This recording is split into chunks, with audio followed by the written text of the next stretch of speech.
Public account committee के बारे में डिस्कस करेंगे इस लेक्चर में। अभी रिसेंटली न्यूज़ में थी। ये कमेटी क्या करती है, पार्लियामेंट में कुछ मेंबर्स को मिला के एक कमेटी बना दी जाती है। ये कमेटी क्या करती है, फॉलोइंग ईयर का एजेंडा डिसाइड करती है। फॉलोइंग ईयर का मतलब जो साल अभी आने वाला है उसका एजेंडा निर्धारित करती है, डिसाइड करती है।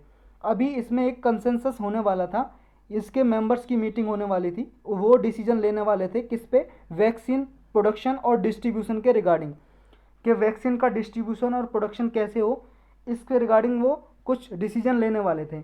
लेकिन यहाँ मेंबर्स की कंसेंसस नहीं बन पाई। कंसेंसस का मतलब है सहमति, सहमति। और जब मान लो सारे मेंबर्स की कंसेंसस नहीं होगी, जिस इस कमेटी के मेंबर कितने हैं, 22 मेंबर हैं, 22 मेंबर है पब्लिक अकाउंट कमेटी के। जब सारे 22 मेंबर्स की कंसेंसस यानी कि सहमति नहीं होगी तो ये किसी के रूल्स पे भी डिसीजन नहीं ले सकते। पैनल का रूल ये है, मतलब इस पब्लिक अकाउंट कमेटी के रूल्स के अकॉर्डिंग क्या है, किसी भी सब्जेक्ट पे कोई डिसीजन नहीं लिया जा सकता तब तक सारे मेंबर नहीं बोलेंगे, तो सबकी कंसेंसस सहमति नहीं होगी। तो एक पब्लिक अकाउंट कमेटी क्या होती है, थोड़ा डिटेल से देखते हैं। ये पब्लिक अकाउंट कमेटी हर साल बनाते हैं इसे, एवरी ईयर। इसमें से 15 मेंबर लोकसभा से इलेक्ट करते हैं, 7 मेंबर राज्यसभा से, टोटल 22 मेंबर होते हैं। याद रखना, इलेक्ट करते हैं, चुनते हैं कैसे, लोकसभा के जो 15 मेंबर होते हैं उनकी वोटिंग होती है लोकसभा में। किसके थ्रू होती है, किसके थ्रू होती है वोटिंग, वोटिंग किसके थ्रू होती है, by according to the principle of proportional representation, proportional representation by means of single transferable vote. ये क्या होता है, जैसे राज्यसभा में वोटिंग होती है ना, जैसे मान लो 15 मेंबर को इलेक्ट करना है, तो 15 मेंबर मान लो जो खड़े हुए, मान लो 30 मेंबर खड़े हुए थे इसके इलेक्शन के लिए, पब्लिक अकाउंट कमेटी के इलेक्शन के लिए, तो सारे बाकी के मेंबर वोट करेंगे।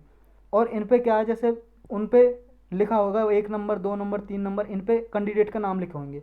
तो इस पे क्या प्रेफरेंस देते हैं कि जैसे मेंबर के नाम है ए बी सी डी, जो भी मेंबर खड़े हुए हैं, तो ए बी सी डी मान लो कोई प्रेफरेंस देगा, ए बी सी डी कोई देगा, बी को मैं पहले प्रेफरेंस दूंगा, सी को दूंगा फिर, और कोई देगा मान लो जेड को पहले देगा। तो ऐसे प्रेफरेंस देते हैं इसमें।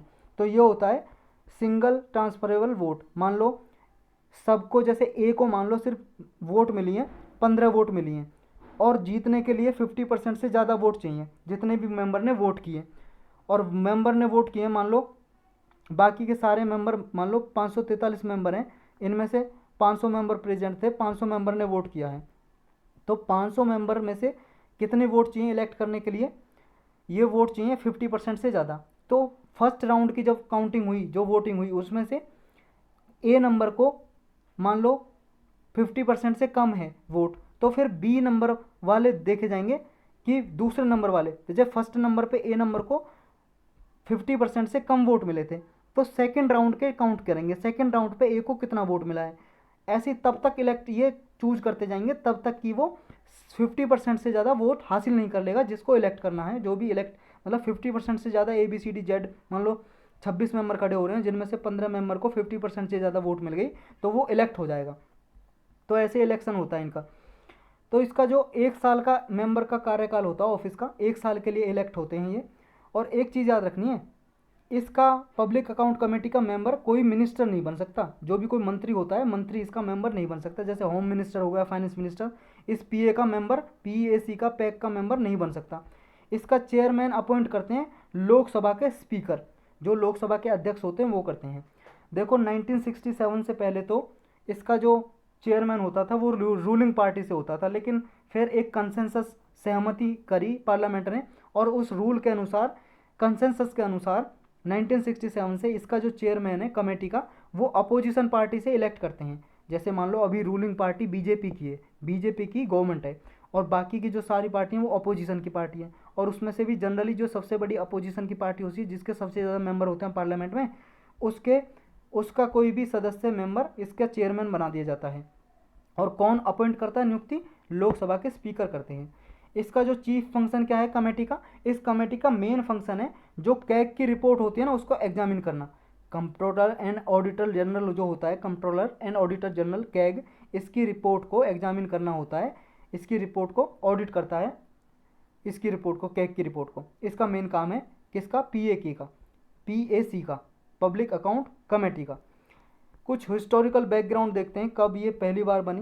देखो 1921 में सबसे पहली बार बनाया गया था। ये ओल्डेस्ट हाउस का पैनल है, मतलब ऑल हाउस पैनल है, उनमें से ओल्डेस्ट है, सबसे पुराना कमेटी है ये, सबसे पुरानी, जो 1921 में बनी थी। एक एक्ट आया था, आपने हिस्ट्री में पढ़ा भी होगा, 1991 का, लक्ष्मीकांत में भी पढ़ा होगा, 1919 का, मॉन्टेग चैम्सफोर्ड रिफॉर्म एक्ट 1919 का। इसके थ्रू सबसे पहले 1921 में ये बनाई गई थी कमेटी ऑन पब्लिक अकाउंट, जब इसका नाम हुआ करता था। अब पब्लिक अकाउंट कमेटी है इसका नाम। लेकिन ये क्या काम करती है ये तो हमने देख लिया। कैग की रिपोर्ट को एग्जामिन करती है, या सारे जैसे स्टेट की कोई कॉरपोरेशन है उन सबका एग्जामिन करती है, उनका ऑडिट करती है। स्टेट की कोई कंपनी ऑडिट है, लेकिन उसको रिपोर्ट को ऑडिट नहीं करती। जो कमेटी ऑन पब्लिक अंडरटेकिंग होती है ना, एक कमेटी और होती है दूसरी, कमेटी ऑन पब्लिक अंडरटेकिंग, जो पब्लिक कंपनी होती है ना, गवर्नमेंट की कंपनी, उनकी रिपोर्ट को ऑडिट करती है, मतलब उनका ऑडिट करती है फाइनेंस का।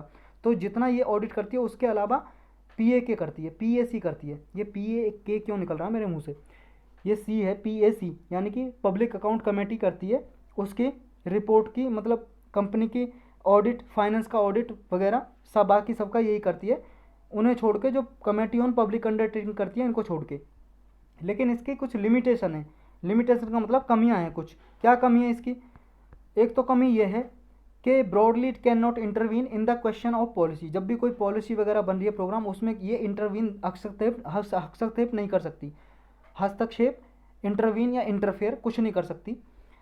नेक्स्ट है, ये क्या करती है, ये सिर्फ मान लो जब एक्सपेंस हो गया है, जब खर्चा हो चुका है गवर्नमेंट का ऑलरेडी, उसके बाद ये एग्जामिन करती है। इसके पास कोई पावर नहीं है कि ये एक्सपेंस पे, खर्चे में लिमिट लगा सके, कि गवर्नमेंट को बोल सके इतना खर्चा करो आप, लिमिट लगाने की कोई इसकी औकात नहीं है भाई साहब।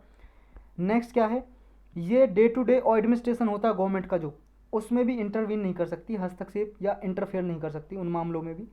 ये केवल रिकमेंडेटरी बॉडी है, यानी कि ओनली एडवाइजरी बॉडी है। ये सिर्फ सलाह दे सकती है, ये सिर्फ सलाह दे सकती है। इसका जरूरी नहीं है जो सलाह दिए गवर्नमेंट माने या ना माने। तो मिनिस्टर जो होते हैं, जो उनको ये सलाह देते हैं, ये इग्नोर भी कर सकते हैं, उनके ऊपर है ये इसकी सलाह माने या ना माने। इसके पावर, ये भी पावर नहीं है कि किसी डिपार्टमेंट को जो भी एक्सपेंडिचर होता है उसकी कितना अलाउंसेस दिया जाए या नहीं दिया जाए, उसको भी कोई लिमिट नहीं कर सकती। और ये एग्जीक्यूटिव बॉडी है, ओनली एग्जीक्यूटिव बॉडी। तो एग्जीक्यूटिव होने के कारण ये कोई ऑर्डर भी पास नहीं कर सकती। ऑर्डर का मतलब होता है जब भी पास करेगा ऑर्डर मानना पड़ता है, लेकिन ये ऑर्डर कोई पास नहीं कर सकती, क्योंकि फाइनल अथॉरिटी तो पार्लियामेंट होती है। जो भी ये रिपोर्ट देगी, पार्लियामेंट अगर चाहे तो इसकी रिपोर्ट को मानेगी, इसके डिसीजन को मानेगी, और नहीं चाहेगा तो पार्लियामेंट नहीं मानेगा। तो ये कुछ इसकी लिमिटेशन है। जैसे क्वेश्चन आता है ना, आलोचनात्मक टिप्पणी करो, आलोचनात्मक, हिंदी में आलोचनात्मक टिप्पणी बोलते हैं, इंग्लिश में बोलते हैं क्रिटिकली एग्जामिन करो। तो उस क्वेश्चन में हमें कुछ उसकी चैलेंजेस लिखने पड़ते हैं, या बुराई, या कुछ उसके लिमिटेशन है, तो ये लिमिटेशन आप उसमें लिख सकते हो पब्लिक अकाउंट कमेटी में। देखो 5 साल के क्वेश्चन उठा के देखो आप, 5 साल में से 3 साल ऐसे मिलेंगे कैग या पीएसी जो है पब्लिक अकाउंट कमेटी, उससे रिलेटेड क्वेश्चन पूछा है किसने, यूपीएससी ने। तो यही था इस लेक्चर में।